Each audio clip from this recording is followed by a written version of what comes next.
Music, food, art. These things define and unite us, and they come in colors that breathe culture, colors that connect us with their variety and richness. You'll find that same variety in Valspar Ultra paints. Great coverage and durability starting at $29.98 per gallon. Enjoy everyday protection against scuffs and wear with a smooth, washable finish. We're made of colors, and with Valspar Ultra, you can reflect that pride of culture you have inside on every wall of your home. Available at Lowe's.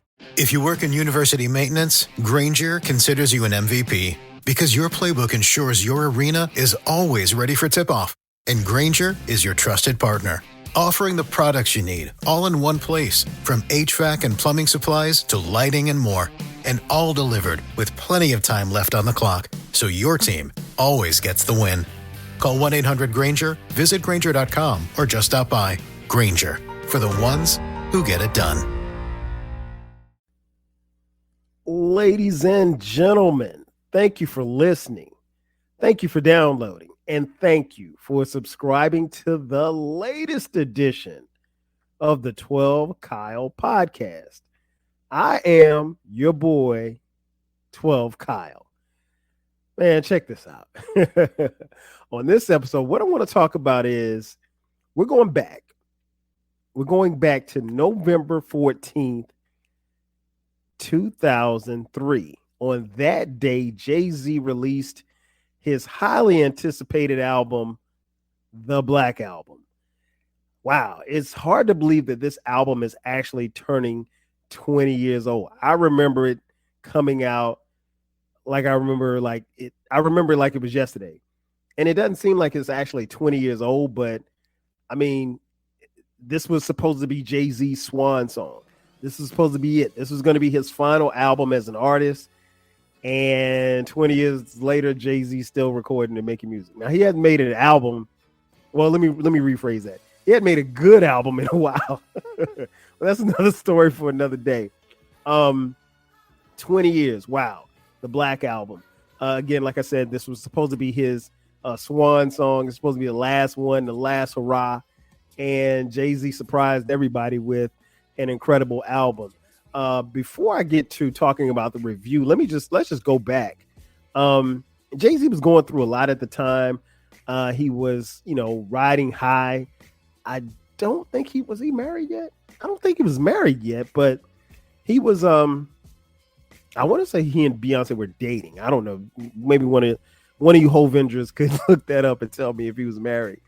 But, he was riding off the success of his previous albums, and Jay-Z was calling it quits. He had moved to the boardroom at Def Jam, and he was saying that this was it. He was hanging up the microphone. And at the time, for those of us who were really outside, we really thought Jay-Z was going to retire. But he didn't. But he didn't have to, because what he delivered was an incredible album. An album that runs 55 minutes and 12 seconds. Of course, it's on the Rockefeller/Def Jam label. Some of the producers on the album, the executive producer was Sean Corey Carter, Jay-Z himself. Executive producer Damon Dash, Kareem's Biggs Burke were also executive producers.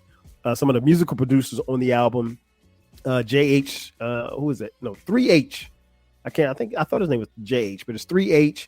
Ninth Wonder from Little Brother, Aqua, the Buchanans, Eminem, DJ Quick, Just Blaze, Kanye West, the Neptunes, Rick Rubin, Timbaland, just to name a few.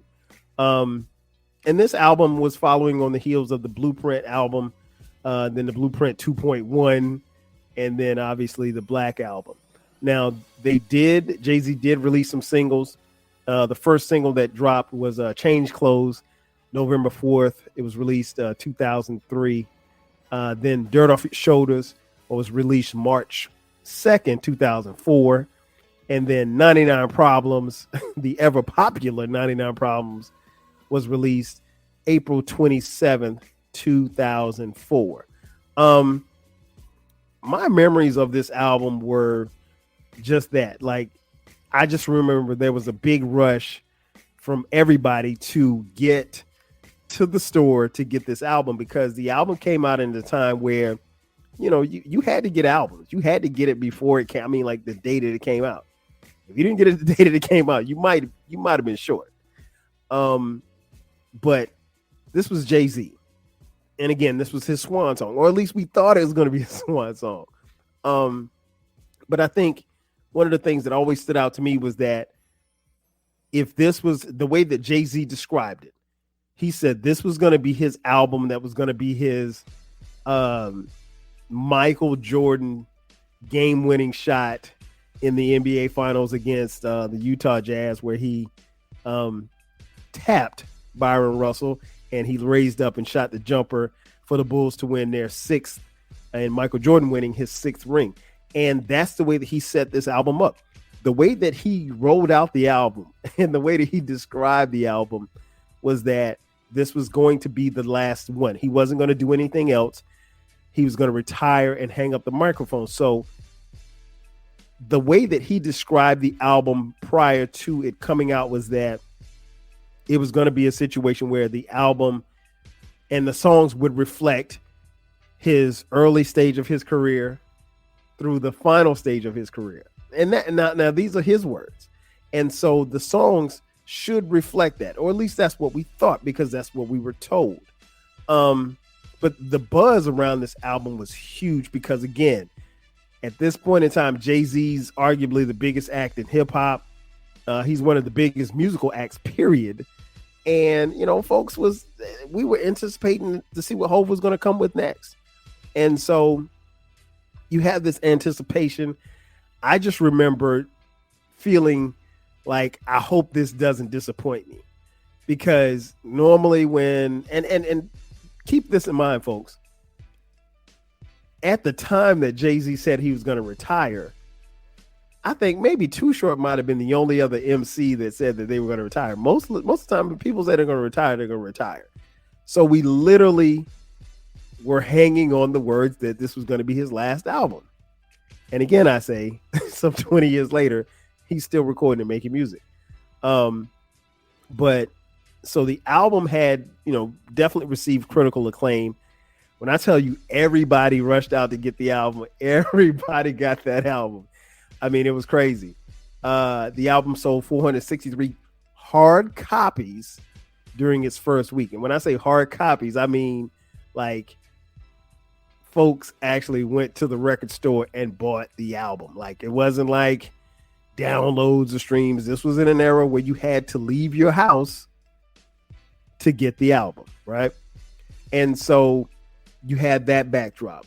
463,000 sold. Again, Jay-Z's on top of the game because nobody else is selling records like this first week out. And so people were anticipating a great album. What he delivered was a very, very good album. Where this album ranks as far as his discography is really debatable. I know some people saying like my man Eclectic, who say that this is his last great album. I wouldn't go that far, but I think this album kind of ended that particular run for Jay-Z. But an incredible run nonetheless. And then he picked up and had another run after this one. I don't think it was as successful, but that's up for debate. But again, 460, I mean, you basically going almost gold your first week out.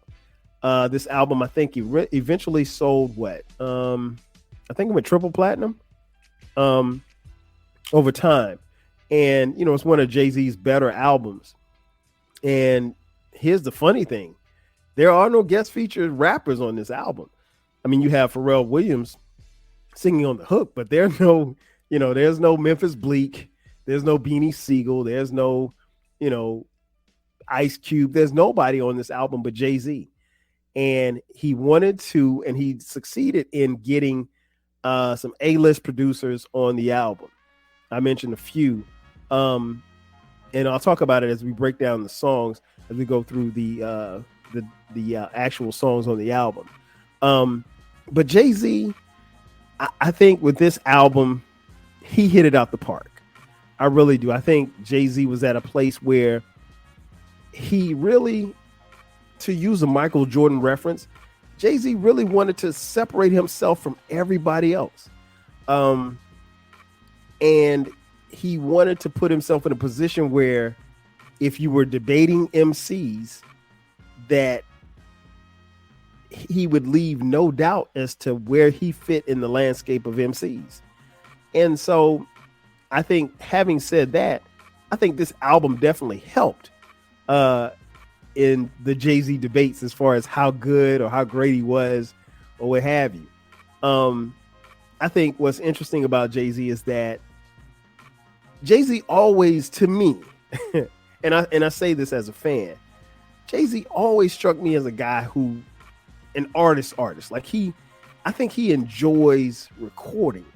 So the idea of him quitting or retiring from music, I'll be honest, it didn't make sense to me, because he always, and he gave us so much music in that time frame up until that point, that I don't know that was going to be, I don't know that it was going to be easy for him to stay away from rap.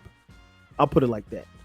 And then obviously, moving his personal life further along, getting married, eventually having kids, that does something to a man positively. And, so he was in a different space, he was in a way different tax bracket from, Reasonable Doubt Hov. But, I think this album serves as a timepiece for Jay-Z.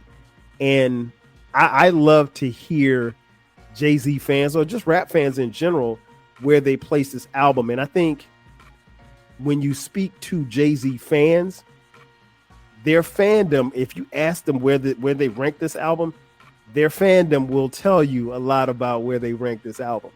The diehard Jay-Z fans, or what we call the Hovengers, the Hovengers got this album, for some it's top 3, top 2 album. And I've even heard some people say it's his best album. I wouldn't go that far. I don't think it's his best album. But I think Jay-Z is at a place in this album where everything fell in line. And I think musically, he did everything that he wanted to do and more. And I think if Jay-Z stops his career, much, like a lot of people say, if he had stopped his musical career after this album, I think there's a strong case that could be made that Jay-Z could be the greatest of all time if he stopped it at that point. But he didn't. He didn't. So it kind of is what it is. So let's get through the tracks. The album starts off with an interlude from Just Blaze.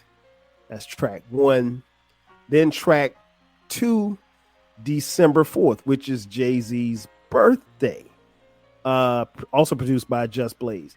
Now, on this track, we hear a voice from a female, and come to find out that is none other than the voice of Gloria Carter, Jay-Z's mom. I thought this was a cool look. I will admit, after a period of time, it got kind of corny, because one of the things she said, like, at the age of 4, we taught him how to ride a bike. Isn't that special? I'm like, no, that's not special. He rode a bike at 4. He's a kid. Who cares? And she was like, he weighed 10 pounds at birth, and he didn't give me any pain. I'm like, okay. I mean, like, that don't make you a dope rapper, but go ahead and cook. But his mom on there that was a cute look, I guess. Then the album, in my opinion, even December 4th, I think is a dope song, because this is vintage Jay talking his shit. And, he ends this song by saying, I'm supposed to be number 1 on everybody's list. Let's see what happens when I no longer exist. I mean, that's Hov talking shit. It's like he was telling people, like, this is it. And to hear a line like that, it kind of plays with you, because now you're like, oh, this guy's really, really getting out of here. Like, he's really getting up out the paint. And so it just kind of further drove home the point that, Jay-Z was really, fading out. So the next track 3, What More Can I Say? Produced by the Buchanans. This might be one of the best tracks on the album. No, I'm not gonna say might be. This is one of the best tracks on the album.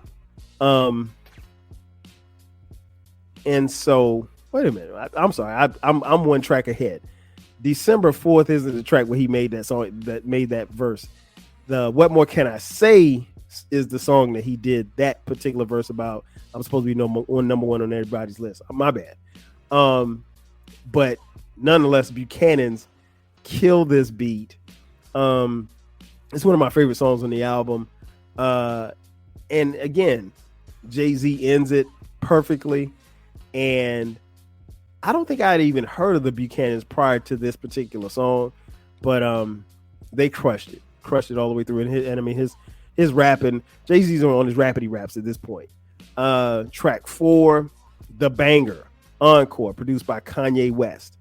Man, listen, this is when you think about like some of the smashes that Kanye has done with Jay-Z. For me, this is one of the ones that come to mind.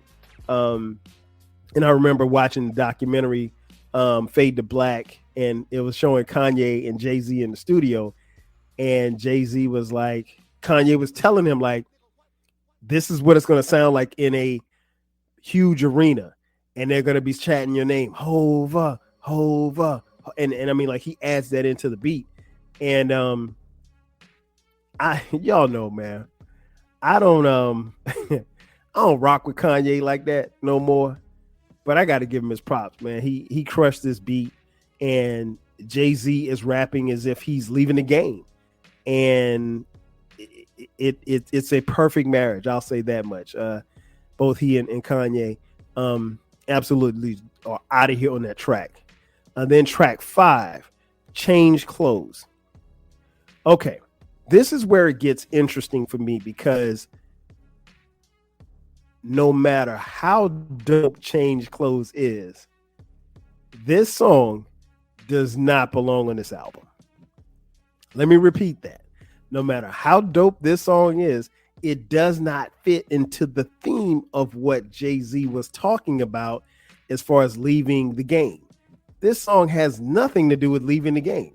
Now, he did say, he talked about not wearing jerseys and wearing button-ups and stuff like that. And, people said Jay-Z kind of killed the throwback jersey era because folks, at this time, everybody's wearing throwbacks. Everybody was wearing those big-ass throwback jerseys, and that was a popular trend. And Jay-Z was like, no, I don't wear 30. I don't wear, he's like, I don't wear jerseys. I'm 30 plus.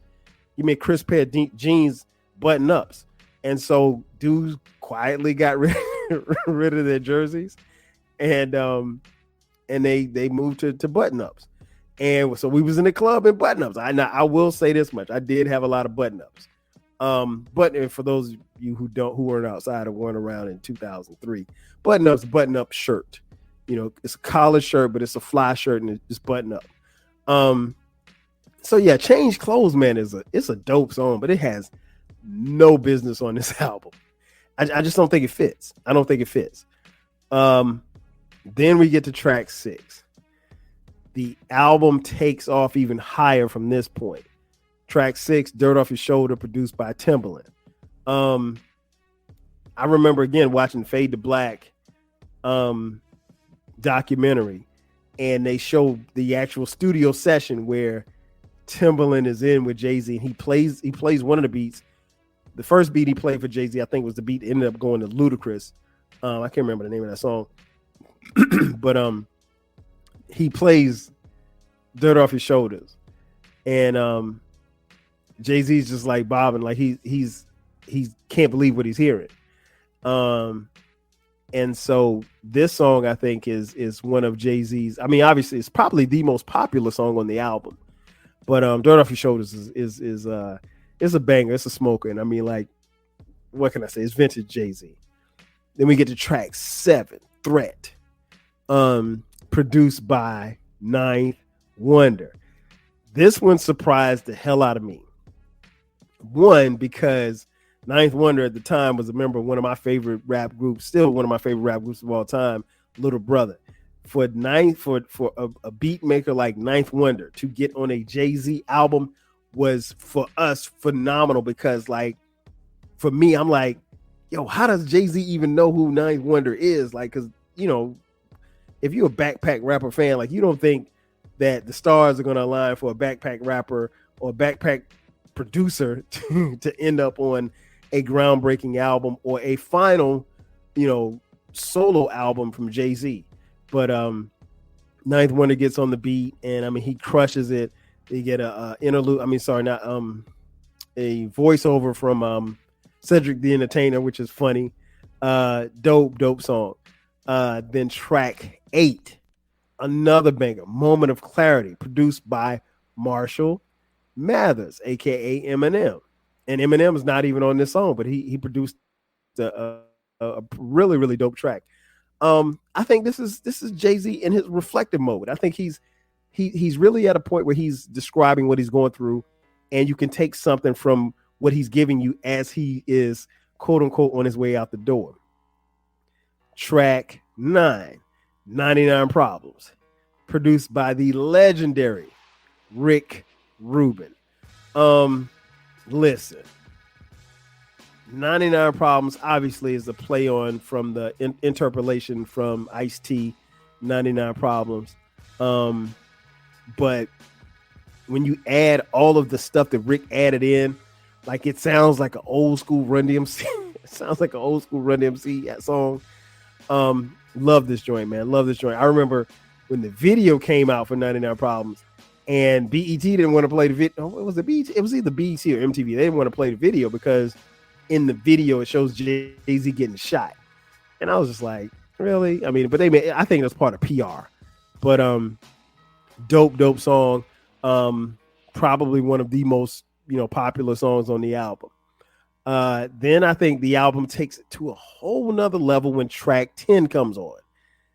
Track 10, the interlude, PSA, public service announcement, produced by Just Blaze. Listen,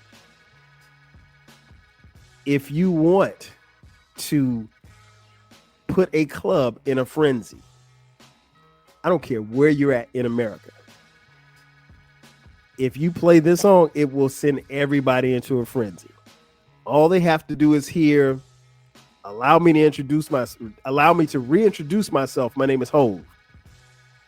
That's it. It's a wrap. It's a wrap after that. It's a wrap. Yeah, he crushed it. I mean, like, Just Blaze with those chords and it's that organ sound. It sounds like you in church. That song moves people. I really don't have much more to say other than that. That song moves everybody. If you can't move off that song, you don't have a pulse. Then we get to track 11, and I think this is where the album dips some. Justify My Thug, produced by the legendary DJ Quick. I think this is a really good song. I think this song has no place on this album. This song is out of place. This song is out of place. This song is out of place. I think what happened was, and this is just my opinion, I think Jay-Z had a list of he had a list of he had a list of producers. There we go. That's the word I'm looking for. He had a list of producers that he wanted to get on this album. And he wanted DJ Quick on it. And rightfully so, because DJ Quick is an incredible producer. But this song doesn't fit. It doesn't fit at all. And it's my least favorite song on the album. It's the song that I skip.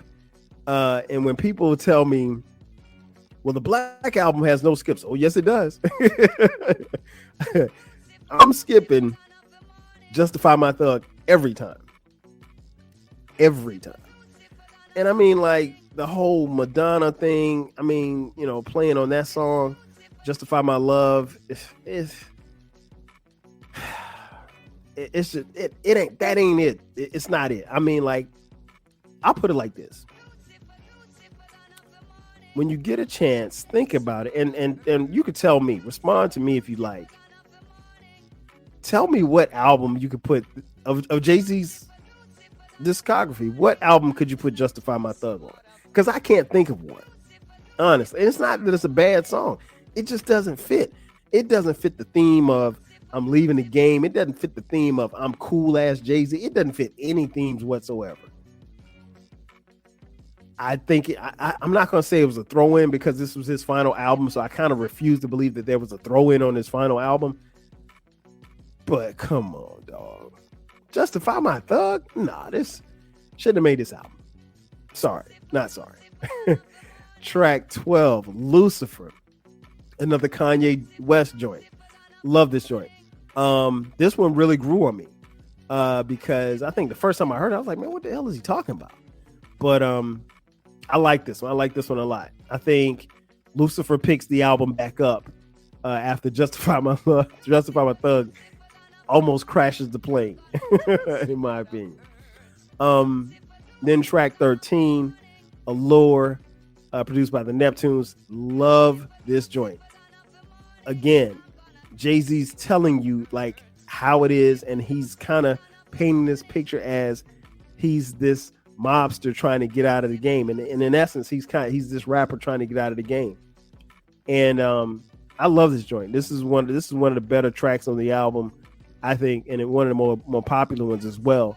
Then he closes out the album with track 14, My First Song, which ironically I want to say I've heard, and don't quote me on this, but I've heard that My First Song was recorded first before they did anything. And on this song, he basically chronicles his career and the people and he's kind of shouting everybody out that he came in contact with and everything like that. And he's rapping, but he's also, giving you a little, I'm not going to say spoken word. He's talking because Jay-Z ain't never give you no spoken word.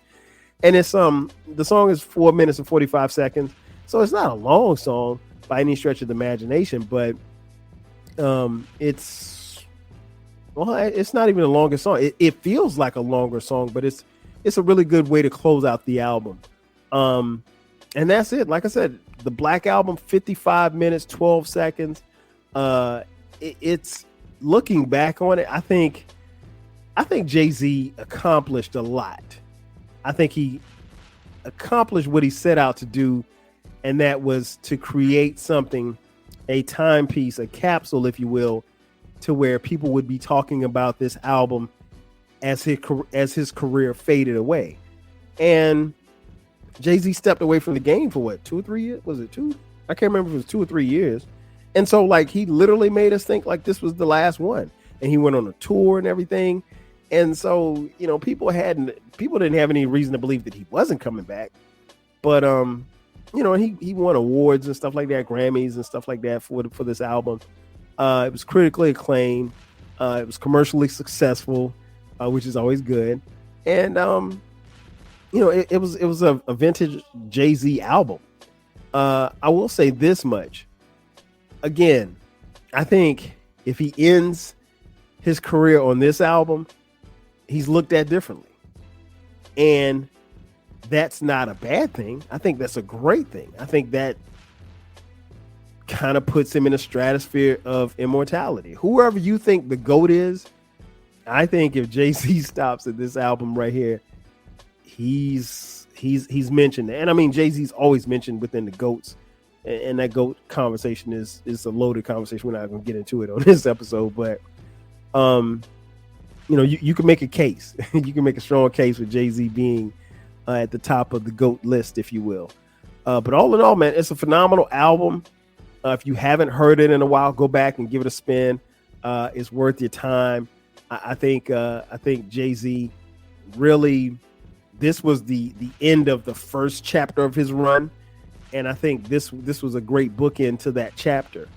The next run that he had, it was hit or miss. I'll be honest, and it has been hit or miss, depending on who you ask. But But no, all in all, man, I love this album. I listen to it from time to time. I think I've got it in the top 5. I think it's the top. I can't remember where I have it ranked, but I think it's definitely my top 5. It might be in my top 3. But it's a great album. It's one that, like I said, production-wise, he didn't miss as far as production. He set out to get some, and he got some producers on here to deliver some smokers, from the Buchanans to Ninth Wonder to obviously Just Blaze, Kanye West, just to name a few. And against a couple of missteps, as much as I am, not as high on Change Clothes. And I think Change Clothes is a good song. I could deal with Change Clothes. Justify My Thug is a skip. So you guys know how we do. Anytime we talk about the album reviews, there's always a question. Okay, well, if you had a chance to, under the mic system of The Source, how many mics would you give this album? I don't know if this album was ever reviewed by The Source for the mic. It doesn't appear that it has been. But I'm going to give this, back then, I would have given it 4.5 mics. Now, today, at the time of this recording, it's a 4 mic album. I think it's a 4 mic. If you tell me it's 4.5, well, I'm not going to argue with you. If you told me it's 5, then I'm not going to talk to you because it's not a 5 mic album. Justify My Thug eliminates any possibility of this being a 5 mic album just with how it sounds and how it's presented. And again, it's not a bad song, but I can't think of any of that. I could take Change Clothes and put it on something else, on one of Jay-Z's other albums. I could put that on the Dynasty album, and I think it'll fit fine. Justify My Thug, might have to put that on the soundtrack, bro. But like I said, when you get a chance, take a listen. I'm sure that you will not be disappointed. Ladies and gentlemen, that's going to do it for me. This has been another edition of the 12 Kyle podcast, a bonus edition. Again, taking a look back on the Black Album 20 years later. It's hard to believe it's been 20 years. The album, again, dropped November 14th, 2003. Be sure to download, subscribe to this podcast if you haven't done so already. If you want to hit us up on YouTube, subscribe on YouTube as well. Thank you for watching. This podcast drops every Thursday at midnight. Every time we drop bonus episodes just like this one on Sundays at midnight. And if you feel so inclined, if you want to break us off with a couple of dollars, hit me up on Cash App, $TWELVEKYLE. Again, that's going to do it for me. I am your boy 12 Kyle, and this has been another edition of the 12 Kyle podcast. I'll catch you guys next time. 5 G's. Cheers.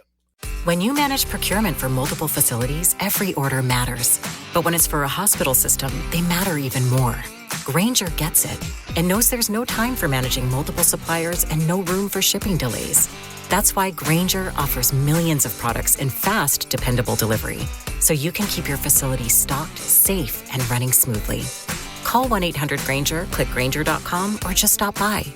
Grainger, for the ones who get it done. When you manage procurement for multiple facilities, every order matters. But when it's for a hospital system, they matter even more.